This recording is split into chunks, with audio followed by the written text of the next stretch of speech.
দায় দায়িত্ব আমরা নিব ইনশাআল্লাহ। আপনারা আওয়ামী লীগ থেকে জামাতে জয়েন করেন। আগামী দিনের বাংলাদেশে একটা পরিবর্তন হতে চলেছে।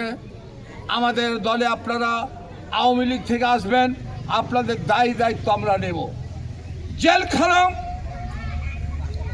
নবাবগঞ্জ থানা, যে কোনো দায়িত্ব আমরা নিব ইনশাআল্লাহ। আপনারা আওয়ামী লীগ থেকে জামাতে জয়েন করেন, আপনারা বিএনপি থেকে জামাতে জয়েন করেন, আপনাদের দায়িত্ব সৈন্য। জামাত হিসেবে আইগলা জামাতি মনে করেন না, এখন শক্তিশালী জামাত। নবাবগঞ্জের সমগ্র সমস্যা এখন লতিফুর রহমান দেখে। হ্যালো ওসি সাহেব, হ্যালো এসপি সাহেব, হ্যালো ডিআইজি সাহেব, লতিফুর রহমানকে করে কোনো লিডারের কাছে মানুষেরা যায় না। কি কথা ঠিক না? এই জন্য যারা আওয়ামী লীগ থেকে এসেছেন নির্দ্বিধায় এখানে থাকবেন। আপনাদের আইন, আদালত, কোর্ট কাছারি, থানা আমরা দায়িত্ব নেব ইনশাআল্লাহ।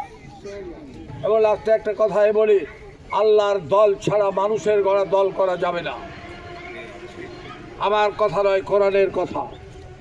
কি কথা ঠিক আছে? এটা খুব ভাবে খেয়াল করবেন। আল্লাহ বলছে খায়রা ইয়ারা সাররা ইয়ারা, তোমাদের ভালো কাজের খারাপ কাজের আমি জাররা জাররা করে হিসাব নেব। কি নেবে না?